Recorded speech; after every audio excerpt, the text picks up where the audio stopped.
সুপ্রভাত বন্ধুগণ, আপনাদের সবাইকে জানাই প্রভু যীশু খ্রিস্টের নামে শুভেচ্ছা ও শুভকামনা। আসুন দেখি ঈশ্বর তার পবিত্র শাস্ত্র বাইবেল থেকে আজই প্রাতকাল আমাদের কি বলতে চান। আজই প্রাতকালীন অধ্যয়নের জন্য আমরা বের করব প্রেরিতদের কার্য বিবরণ, তার 1 অধ্যায় 9 পদ। এখানে লেখা আছে, এই কথা বলিবার পর তিনি তাহাদের দৃষ্টিতে ঊর্ধ্বে নীত হইলেন এবং একখানি মেঘ তাহাদের দৃষ্টিপথ হইতে তাহাকে গ্রহণ করিল।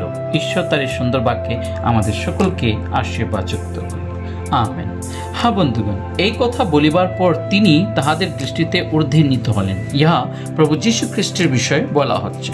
প্রভু যীশু খ্রিস্ট তিনি স্বর্গে যাওয়ার পূর্বে তিনি তার সন্তানদিকে, তার শিষ্যদিকে তিনি বললেন যে তোমরা এই আত্মাতে স্থির থাকো, পবিত্র আত্মা তোমাদের কাছে আসবে এবং সেই শক্তি তোমরা প্রাপ্ত হবে এবং সেই শক্তি প্রাপ্ত হওয়ার পর তোমরা জেরুসালেমে ও সমুদয় জিহুদা ও সমরীয় দেশে এবং পৃথিবীর প্রান্ত পর্যন্ত আমার সাক্ষী হবে। ইহা প্রভু যীশু খ্রিস্ট তার সন্তানদিগকে, তার বিশ্বাসীর দিগকে তিনি কথা বলছেন যে যারা পবিত্র আত্মাতে পরিপূর্ণ হয়, পবিত্র আত্মাকে তাদের জীবনে গ্রহণ প্রাপ্ত করিয়া এবং তারা সেই শক্তি প্রাপ্ত করবে এবং সে জেরুসালেম থেকে নিয়ে জিহুদিয়া এবং সমরীয় দেশ ও পৃথিবীর প্রান্ত পর্যন্ত প্রভু যীশুর সাক্ষ্য হইয়া দাঁড়াবে।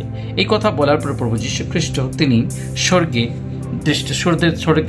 দিকে তিনি নীত হলেন, সেই ঊর্ধ্বে তিনি নীত হলেন এবং একখানি মেঘ তাহাদের দৃষ্টিপথ হইতে তাহাকে গ্রহণ করিল এবং সেই স্বর্গের সেই মেঘ দ্বারা প্রভু যীশু খ্রিস্টকে গ্রহণ করিলেন এবং সেই শিষ্যদের কাছ থেকে প্রভু যীশু খ্রিস্ট চলে গেলেন। হ্যাঁ বন্ধুগণ, আজ আমাদের সকলকে জানতে হবে প্রভু যীশু খ্রিস্ট আমাদের জন্য তিনি স্বর্গে গেছেন, আমাদের জন্য সেই গৃহ নির্মাণ করতে গেছেন এবং তিনি আমাদের জন্য আবার ফিরে আসছেন। যেভাবে তিনি গেছেন সেভাবে তিনি আবার ফিরে আসবে, কিন্তু সেই ফিরে আসার সময় তার একটা নতুন জিনিস হবে। তখন সকলেই যারা প্রভু যীশুতে বিশ্বস্ত হয়ে প্রভু যীশুর কাছে জীবনযাপন করছে তাদেরকে প্রভু যীশু তিনি তার কাছে নিয়ে যাবেন এবং যারা তার পথে নেই তাদেরকে তিনি এই সংসারে ছেড়ে যাবেন। হ্যাঁ বন্ধুগণ, আজকে আমাদের চিন্তা করা দরকার, আমরা কোথায় আছি, কিভাবে চলছি, কি আমরা সত্যি খ্রিস্টীয় যিশুর মতামতই চলছি, তার বাক্য অনুযায়ী আমরা জীবনযাপন করছি, তা আমাদের দেখা খুবই প্রয়োজন। তাই আসুন আজকে আমরা আরেকটি প্রণ নিই এবং আমাদের জীবনকে সমর্পণ করে প্রভুর কাছে কি, প্রভু তুমি আমাদেরকে সেই শক্তি, সেই সমর্থ তুমি আমাদেরকে দান করো, যে শক্তি তুমি সেই সময় তুমি তোমার সেই দাসদেরকে দিয়েছিলে, সেই শক্তি আমাদেরকেও দান করে এবং সেই শক্তি হচ্ছে পবিত্র আত্মা।